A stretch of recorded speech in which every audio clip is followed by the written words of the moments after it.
Jackson is employed by the Russians. Guys, I'm gonna go. Paper trail is there. Jackson, I'm gonna go to Lebanon, if you don't mind. Lebanon. If I had a boss, why would I need to do anything I do? Why would I need to have my own YouTube? Why would I need to monetize anything? To get paid. That's why they pay you. Unlike they pay you. You can't even monetize your own Twitter account. You can't monetize your YouTube account. You have no followers. Because I'm not here to make money. I'm not a grifter like you. I'm here to make the future safer for my children. You're a grifter, a warmonger, a war profiteer. You are a war profiteer. You incite others to fight so you can make I'm not a war I incite others to make peace. You are the one so my children I have a question for you. Joseph, what do you think of Jackson? 200,000 being killed inside of Gaza. Joseph, I have a question. No need to mute. No need to mute. KK. Just Joseph, I have a question on Jackson. Wait. What do you think of Jackson giving? War profiteer, and we're just gonna gloss over that. This guy's the one who's out here defending bombing 200,000 Palestinians. And by the way, do you acknowledge that simple fact that 200,000 Palestinians have been killed or injured? Joseph, you got to unmute. Hamas have put the number at 69,000 and maybe 10,000 dead under the rubble. So you may have better information than Hamas. You have better information than Hamas. No. I will go with Hamas's number. And I think Hamas's numbers are inflated. I think it does. It includes all of the Islamic Jihad and Hamas. And it includes all of the fighters there as well. Why didn't Halevi, the former IDF chief, why did he say that 10% of Gaza's population has been killed or injured since they started their operation?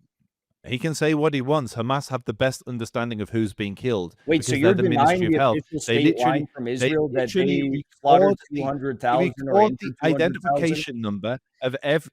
I'm just citing what the Israeli government said. The Israeli government doesn't say that. They literally say they don't know how many civilians. The official position from Israel, they don't know how many civilians. The IDF they know how many Hamas. Joseph, you've criticized a few things about Jackson. I'll ask you a specific question. I'm really fascinated by this. So I know you disagree with a lot of the points that Jackson's making, but I want to get your take on. There's some things he says I disagree with. Actually, a lot of things. As critical as I am of what's happening in Gaza.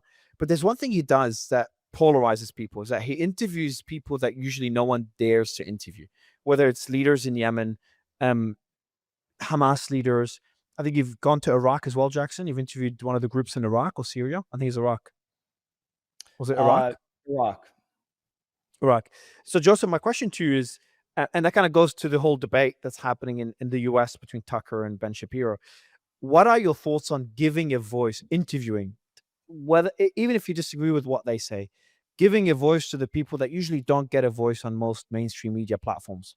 And just to be clear, even people like me sometimes would think twice before interviewing those members, even though I'm open to interviewing anyone, because of the amount of criticism and targeting that we face.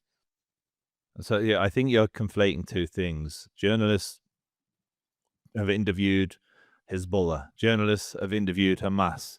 It's a very common thing to do. Hamas are never off the news.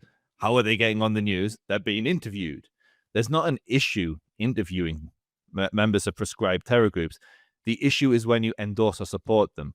The objection to what I would never endorse Israel. Well done, mate. No terrorist organization. I will. Okay, Jackson, you've spent a lot of time with the Houthis. What does this mean? Al-Maut America, Al-Maut Israel. Look at this guy. He's so short hip. He can speak Arabic. He literally sounds like a retard saying it, but he can speak Arabic. Al-Yahud. Al-Yahud. You literally sound... What does it mean? You literally sound like Jackson, I'll explain to the... I think he doesn't. I don't think he speaks Arabic, Jackson. But I'll explain to the point. But this, the reason I know what he's saying. The reason I'm making that point is he stood at a stadium where they said Al-Maut America, Al-Maut Israel. Allah, sorry, Allah, Al Yahud. Oh, you sound retarded. Just stop. It's cringe. So Jackson, hold on. What's I'm saying? Before I respond to it, Joseph, one last question. Do you think people like Jackson, even if let's say he supports the Houthis, which are a prescribed terrorist organization, do you think free speech should allow him to do that? Personally, tricky question. No, No, I think if you're supporting a prescribed terrorist organization, you belong in jail. That's American law. It's British law. It's It's Israeli not law. American law. I don't know about Russian law because I'm It's not not familiar American with law. it. What, giving material support to terrorists Oh, isn't? you changed what you said. You Material said support. material No, I think support. That's different. Now he said initially Okay. support. So essentially, Yeah, that's not different. material support, but supporting in terms of opinion and free See speech. how So tricky posting these Zionists things. are with their So, words? for example, They let's change say one Jackson. word, So I changes think the whole focus. legal Let's definition. avoid the personal attacks. Let's go back to Russia.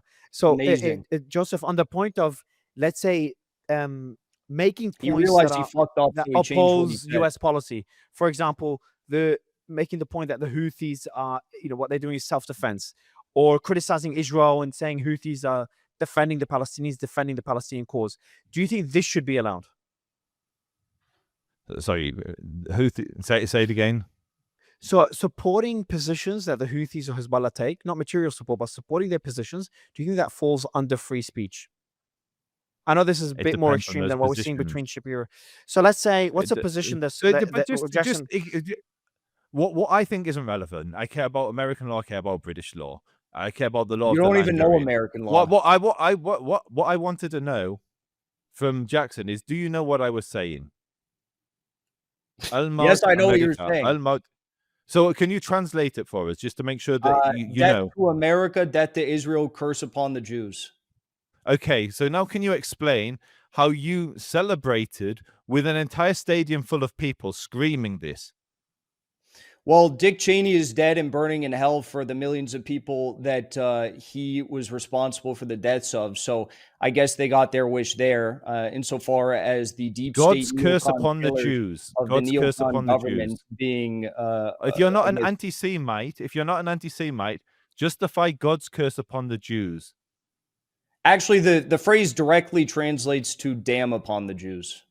No, Lana is cursed. Lana is cursed. It's actually don't not, speak Arabic. because I'm pretty sure you weren't the one with the leadership of Ansar Allah. It was me. I'm the one who understands Arabic. Pretty sure you can ask weren't the one with ChatGPT the now. Supreme Political Council of Ansar Allah. It was me. So, And, so your just for Arabic, the you literally record, sound retarded saying it. Jackson, you've Well, got a look, lot of Muslim followers. Look, Mario's look. got a lot of Muslim followers, Arabic speakers. They will tell you that Lana is cursed. Ask the Ansar Allah Political Bureau. I mean, they'll tell you what it is. But look, So do you think? But do you think on the wait, point the on truth of Jews, the the matter targeting is- Jews? Go, Jackson. Curse the Jews. Curse the Jews. Defend it. Okay, the truth of the matter, I have no hate in my heart for any single group of people, whether it is a nationality, a religion, an ethnicity, a gender, anything like that. I don't have any hate in my heart. I think some people, of course, try to launder some sort of idea that there is a unique identity that is inherited genetically amongst groups or civilizations of people, or amongst people who come from a certain country of origin. And that's why you see that the Israeli government has labeled all these people as terrorists inside of Gaza, and why they have no problem with bombing 80% of the buildings, forcing 90% of the people to be displaced multiple times, sometimes 10 times, and why they've killed. So you're saying that's because they're Jews. I'm just trying to follow what you're saying. They believe that there is a genetic malfunction for terror in the hearts and in the bodies of each and every Palestinian. So what's for that anyone got to do with death to Israel, So do you think this cursed is upon the Jews? So yeah, do but you disagree? the difference between them and Israel is that Yemen is not slaughtering 200,000 people. Israel. How many is, Jews and used they to are live in right now. Yemen? Do before you the- disagree? Do you disagree with that statement, though, Jackson? Cursed are the Jews, or whatever the term is. Cursed Yes, are the I do. Jews. I Jews, do the word disagree curse with upon that the statement, Jews. of Okay, you course, do of course. disagree. So Jackson, you do disagree with that statement. So Joseph, I think Of the course, same way but Jackson. Yemen is not the one who slaughtered 200,000 people because they come from a certain ethnic background. What's the death toll of the Yemen civil war?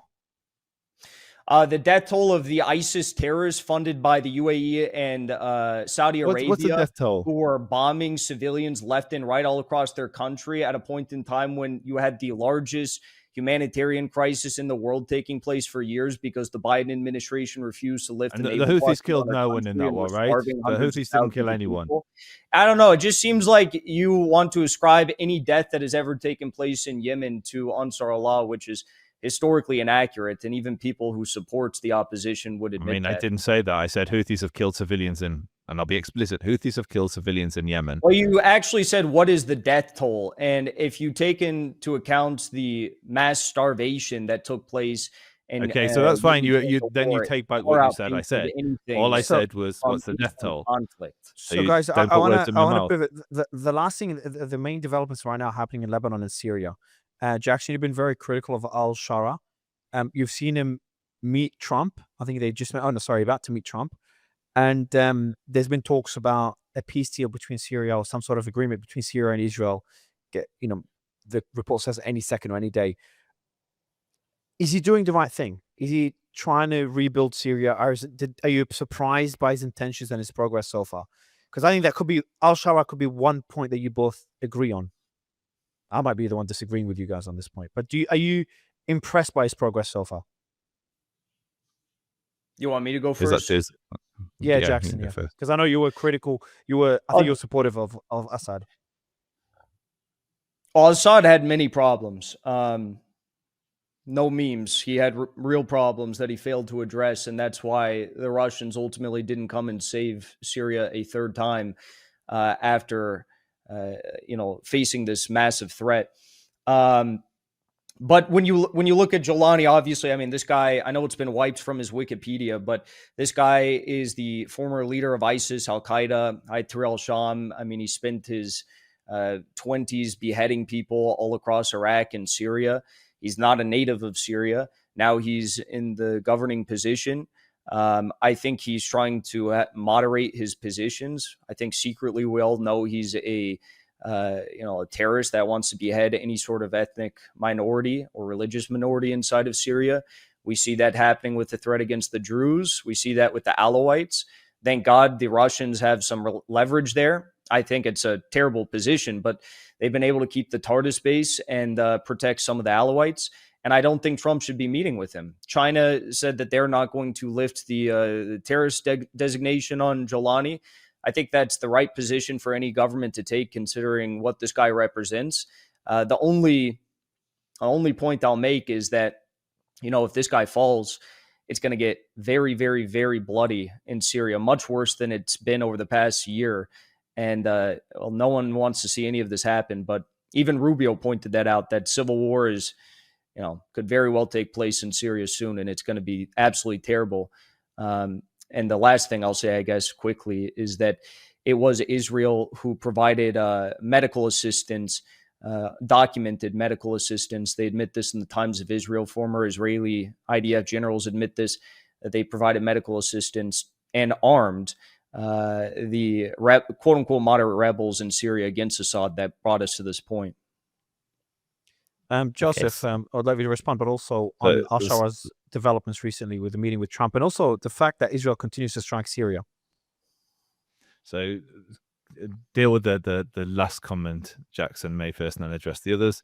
The Good Neighbor Project is exactly that, a Good Neighbor Project. It was a hospital that was set up in the north of Israel, and it helped thousands and thousands of Syrian civilians. And there is testimony after testimony you can watch online. In fact, I use a video app to connect with random people on the internet to make the content I made. And it matched me with a Muslim from Israel and asked them, Mayfor, where are you from? And he said, Syria. I said, what are you doing? You're Muslim. How did you get here? And Israel rescued me. They saved me. They saved my family. The Good Neighbor Project was exactly that. People will try and twist it and turn it into something that it isn't. It literally was a hospital set up to help the civilians of the Syrian war, which ravaged that region for a decade. Now, as for Jolani, I'm personally not a fan. I love the Druze. I kind of agree, it's rare to say, but I agree with Jackson. He's a terrorist in a suit. But where me and Jackson will depart is I agree that he potentially could be a stabilizing or what could come after him if he falls could be much worse than the weak stability that Syria is seeing at the moment. is very vulnerable and could fall at any point. But the Druze, who I stand with, and so when you saw what But happened in there's but Salida, the strikes. that But the strikes were, I know there were strikes in support of in solidarity with the Druze that were being attacked. it was to prevent a genocide. Correct, but there were a lot of other strikes that were unrelated to that continue to this day. Do you think those should stop by Israel? Yeah, In spirit of Israel is a tiny nation that's surrounded by 10